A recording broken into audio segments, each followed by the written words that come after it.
했을 거예요. 이용돈의 먹거리 엑스파일. 네. 네. 그때가 2014년 10월 6일. 네. 그때 먹거리 엑스파일에서 콩나물 재배사를 13곳을 그냥 불시에 갔죠. 네. 불시에 가서 뭘 넣나 봤더니 네. 13군데 전부 성장호르몬 넣고 그다음에 그 중에서 한 4-5군데 이상이 뭘 넣냐면 네. 살균제를 넣어요. 아, 네. 그러니까 살균제를 넣는다는 것은 살충제하고 살균제가 있는데 살균제는 훨씬 해롭습니다. 네. 살충제는 우리 몸 안에 들어와도 이제 물론 이제 농약들은 무조건 들어오면 안 되지만 좀 영향이 덜한데 살균제는 세포단까지 망가뜨려요. 네. 굉장히 심각한 문제를 일으키는데 이걸 콩나물 키우는 데 준다는 거죠. 그러니까 여기 보면 이제 물만 주면 자라는 놈이 있다면 데려와봐라. 네. 콩나물 공장에서 하는 얘기가 그거죠. 그러니까 약 안 치면 안 된다는 것이 자기네들의 논리입니다. 근데 약 안 치고 잘 돼요. 우리 어릴 때 시골에서 보면은 할머니께서 물만 계속 줘도 그렇죠. 자란다고 하셨는데. 네. 예. 근데 그게 할머니들이 이 항아리에서 이렇게 해가지고 물을 준 게 굉장한 비밀입니다. 콩나물은. 왜 그러냐면 거기다가 뭐 양분을 탔거나. 모든 식물은 자기 그 종자가 썩거나 껍질이 썩어서 양분을 만들어내요. 초기 생장. 네. 근데 콩나물 같은 경우는 콩 껍질이 분해되면서 그 양분 가지고 콩이 자라게 돼 있습니다. 네. 근데 할머니들은 그 껍질 녹은 물을 다시 떠다 다시 줬잖아요. 그러니까 그 물이 계속 도니까 그 양분을 먹고 콩나물이 쏙 자라요. 네. 근데 지금 콩나물은 어떻게 기르냐면 물을 주면 그 물을 바로 버려요. 그러면 콩 껍질이 녹아서 먹을 사이도 없이 그냥 흘러나가 버려요. 네. 그러니까 안 크니까 성장 촉진제를 쓰는 거예요. 네. 근데 저는 어떤 방법을 썼냐면 물을 주면 그 콩 껍질이 녹은 물이 싹 밑으로 떨어질 거 아니에요. 네. 그걸 다시 돌려요. 다시 아, 돌리면 그 물을 먹습니다. 근데 왜 기존 콩나물 공장들이 그 물을 바로 버려버리냐면 이 콩 껍질이 분해되면서 병균이 같이 서식해요. 그러네. 예. 예, 그러니까 그 물을 버려버리는 겁니다. 그 물 다시 주면 100% 병 걸리고. 그러니까 화분에도 이제 밑에 물받이 있는 거를 다시 쓰지 말란 말하고 또 비슷한 거예요. 네, 비슷합니다. 근데 저 같은 경우는 자연적인 방법으로 그 병균들을 억제하는 방법을 나름대로 개발을 한 거죠. 네. 그걸 다시 주니까 콩나물이 잘 자라요. 예를 들어서 공장 콩나물은 7일에서 9일 정도 키웁니다. 네. 저 같은 경우는 4일 정도만에 다 키워요. 그 방법을 쓰기 때문에. 네. 그러면 굉장히 시간적으로도 절약되고 되게 이득이란 말이에요. 제가 기른 콩나물은 이제 요런 바구니에다 기릅니다. 네. 바구니에다 기르는데 이건 특이하게 굉장히 그 지금 뭐 TV에서는 보면 항산화력 되게 얘기하잖아요. 네. 뭐 방송에서 건강식품 나오면 무조건 항산화력 나옵니다. 활성산소 제거. 근데 제 같은 경우는 저희가 키운 콩나물을 먹으면 얼마나 세냐면 우리 몸에 활성산소 덩어리가 이렇게 한 23덩어리 정도가 있다면 네. 콩나물을 생으로 갈아 마시고 1시간 후에 다시 재보면 네. 이 23덩어리 중에 22덩어리 어디 가버리고 한 덩어리밖에 안 남아요. 네. 그러니까 23분의 1로 줄어버려요. 네. 굉장히 획기적으로 활성산소가 확 제거돼 버립니다. 이 정도로 빨리 제거되는 것은 네. 좀 드물어요. 그거에다가 칼슘을 적절하게 보충하는 방법. 네. 그걸 두 가지를 해서 이제 결합시켜 놓으니까 그건 임상 실험한 자료인가요? 이거는 이제 요즘은 활성산소를 직접 측정하는 장치들이 나와 있어요. 네. 전에는 병원 가에 측정했는데 지금은 소변으로도 간편하게 측정하는 장치들이 나와 있습니다. 그럼 이거는 뭐 진짜 획기적인데요? 뭐 약에 버금가는 수준인데? 그렇죠. 약성을 냅니다. 이것도 뭐 싸잖아요. 네. 그러니까 저는 이제 여기서 안 멈추고 요 콩나물을 말려가지고 네. 원래 콩나물은 고려시대 때 보면은 콩나물을 말려가지고 우황청심한 주재료로 쓰기 시작한 것이 고려시대 때부터 그랬어요. 네. 그러니까 콩나물 자체가 원래 약이었어요. 그걸 말려서 저는 어떻게 했냐면 네. 쿠키로 만들었죠. 네. 쿠키로 만드니까 콩나물을 먹는 거나 쿠키 먹는 거랑 비슷합니다. 네. 쿠키는 이제 주머니다 요만큼씩 넣어갖고 한 요 정도가 하루 이제 한 봉지양 되겠네요. 네. 이렇게 해서 갖고 다니면서 이제 먹는 그런 정도로 쿠키를 만들었었죠. 요거는 콩나물 먹고 혈당이 떨어진 그래프를 제가 그려놓은 거예요. 그 당뇨병에 효과 있단 말인가요? 효과 있을 수밖에 없어요. 이분은 이제 원래 제가 그 재기 전에 혈당이 어느 정도 됩니까 그랬더니 약을 먹고 공복 혈당이 200 이상입니다 그러더라고요. 네. 그러니까 제가 제안하기를 당뇨약 중단하시고 제가 드린 콩나물 가루 그 다음에 콩나물 이거 두 가지만 드시고 한 달 동안 좀 혈당 그래프를 좀 그려주십시오. 네. 그랬더니 이분이 한 달 동안에 그려가지고 왔어요. 네. 그러니까 이게 원래 자기가 약 먹고 이 정도입니다. 네. 200 이상이니까. 근데 첫날부터 이렇게 툭 떨어지기 시작해요. 네. 그래가지고 좀 들쑥날쑥하면서 보면 쭉 이렇게 떨어진 게 보일 겁니다. 이런 그래프를 그려요. 요거는 이제 칼슘하고 활성산소를 제거한 두 가지 결과가 복합된 건데. 그럼 이제 정상적인 혈당으로 되돌아오셨고 기능도 뭐 회복이 되셨는가요? 네, 그렇죠. 이것도 보면 이렇게 보면 쭉 이렇게 떨어지거든요. 네. 그러니까 거의 이런 그래프를 그려요.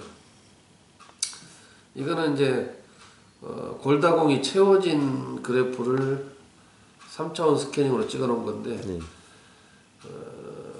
액체 칼슘, 그러니까 콩나물에 주는 액체 칼슘을 먹기 전하고 먹은 후에 한 달간의 차이를 찍어 놓은 겁니다. 네. 그러니까 원래 골다공은 안 채워진다고 알고 있거든요. 네. 병원에서도 그럽니다. 왜 안 채워지냐면 젊은 사람은 채워질 수 있는데 45세 이상이 되면 조골세포가 안 만들어져요. 조골세포는 뼈를 형성하는 세포예요. 네. 그래서 뼈에 한번 구멍이 슝슝 나기 시작하면 조골세포가 만들어지지 않는 이상은 칼슘 먹어도 골밀도는 안 올라갑니다. 네. 의사들은 그렇게 얘기하는데 한 달 만에 먹고 이만큼 올라가요. 이거 뭐 노벨 의학상감 아닌데. 그러니까 네. 이거는 뭐냐면 몸 안에 있는 나쁜 칼슘을 몰아내고 액체 상태에 순수 이온 상태 칼슘을 충분하게 넣어주니까 액상이온 칼슘. 예, 골이 차는 거죠. 그러니까 이거는 이제 의사들의 논리하고는 좀 안 맞습니다. 근데 우리 몸은 그렇게 한다는 거죠. 이거는 이제 뭐 연암대에서 요게 일반 콩나물의 한 2.5배 정도 칼슘 함량인데요. 네.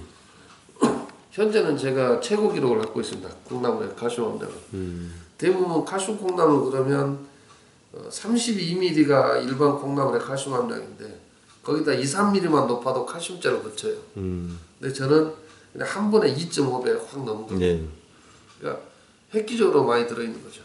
그러니까 이제 그 방법을 쓰니까 콩나물에 계속 칼슘을 빨아먹어요. 네.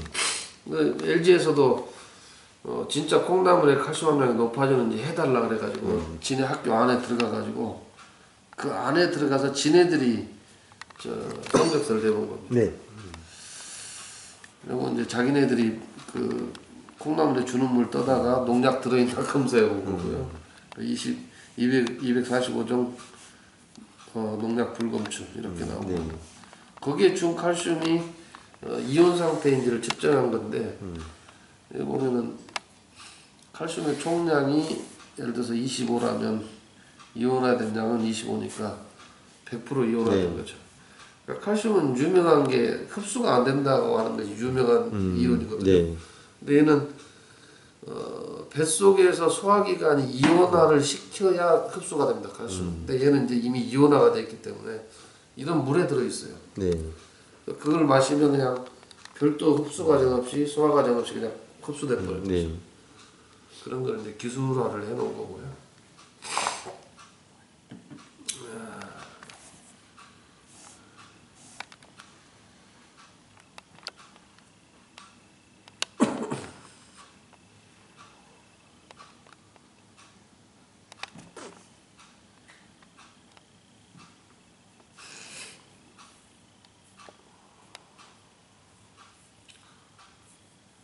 네, 요게 특기할 만한 건데 네.